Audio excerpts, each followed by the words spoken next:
يقدم لكم هذا البرنامج برعاية المؤسسة الوطنية للاتصال، النشر والإشعار أناب.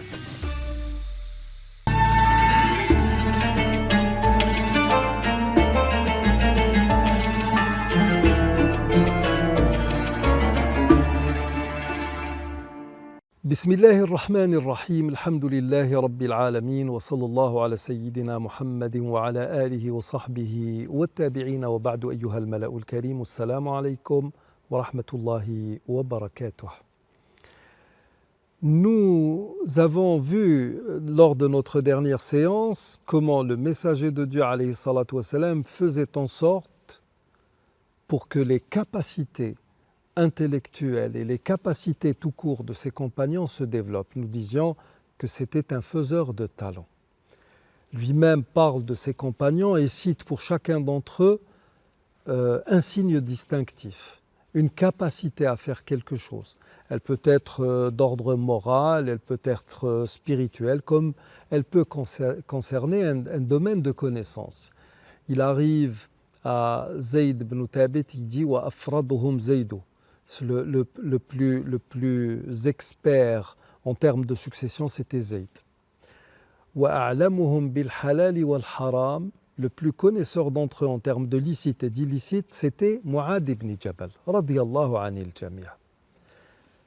On développe les capacités de l'individu pour le mettre ensuite au service de la société, et c'est la somme de toutes les compétences de tout ce beau monde qui va faire la richesse, créer la richesse dans la société. Cette société musulmane, elle a toujours fonctionné ainsi. Quand l'islam est venu, il a semé en eux cette citoyenneté active qui fait que voilà, on ne compte pas sur la société, sur les voisins, sur les parents pour vivre. On essaye de susciter sa subsistance, même si elle est assurée par Dieu subhanahu wa ta'ala. Nous allons y revenir. Il y a dans le ciel votre subsistance, c'est ce qui vous a été promis. Mais en dépit de cela, les musulmans n'étaient pas dans le laxisme, ils étaient dans l'action. Et alors, il nous parle d'Abu Bakr et il nous parle de Omar ibn Khattab. Et là, nous avons deux types de musulmans, deux catégories. Nous avons un Abu Bakr, premier calife de l'islam, qui était l'ami de Mohammed avant que Mohammed ne devienne prophète, donc il suivait Mohammed le prophète. Et nous avons un Omar ibn Khattab qui était beaucoup plus jeune, qui était l'ennemi de Mohammed quand il est devenu prophète, qui, après son islamité, suivait le prophète Mohammed. L'un suivait Mohammed aveuglément, l'autre suivait la loi, l'œuvre de Mohammed sallallahu alayhi wa sallam. D'ailleurs, il faisait des remarques à tout moment, à tout bout de champ presque. Et il avait des efforts de réflexion qui étaient terribles, l'ijtihadat. Et là, nous allons revenir à ce qui a été fait par Mu'adh ibn Jabal. Il a été envoyé en tant que gouverneur au Yémen. Le messager de Dieu, alayhi salam, lui dit, voilà, tu vas arriver dans une peuplade, tu vas les appeler à croire en un Dieu unique. S'ils adhèrent à cette idée, parce qu'il faut du temps.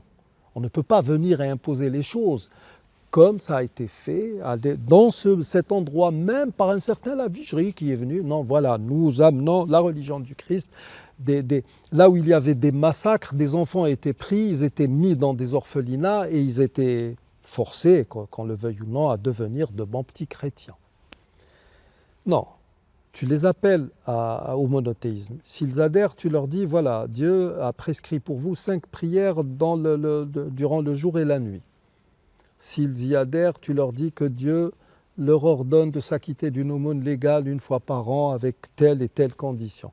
Et c'est ainsi que les choses vont, c'est-à-dire en prenant en considération un mouvement graduel.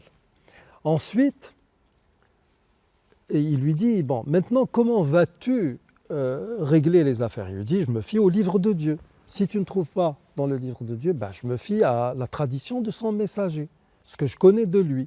Si tu ne trouves pas, si tu n'as pas de quoi que ce soit qui puisse te mettre sur une voie, je fais un effort de réflexion de ma part sans me ménager. Et là, le messager de Dieu, alayhi salam, et là, c'est le respect de l'intelligence humaine. Je ne sais même pas comment vous expliquer la chose. Un concept que l'on a commencé à développer qu'au XXe siècle. Là, le messager de Dieu, alayhi salatu wassalam, lui dit Alhamdulillahi alladhi waffaqa rasula rasulillahi ila ma yurdi rasulullah. Louange à Allah, qui a guidé le messager, c'est-à-dire Mu'adh ibn Jabal, du messager de Dieu, Muhammad sallallahu alayhi wa sallam, vers ce qui plaît au messager de Dieu, sallallahu alayhi wa sallam. Respect de l'intelligence humaine. Nous arrivons au terme de l'émission d'aujourd'hui. Je vous remercie d'y avoir prêté attention. Assalamu alaikum wa rahmatullahi wa barakatuh.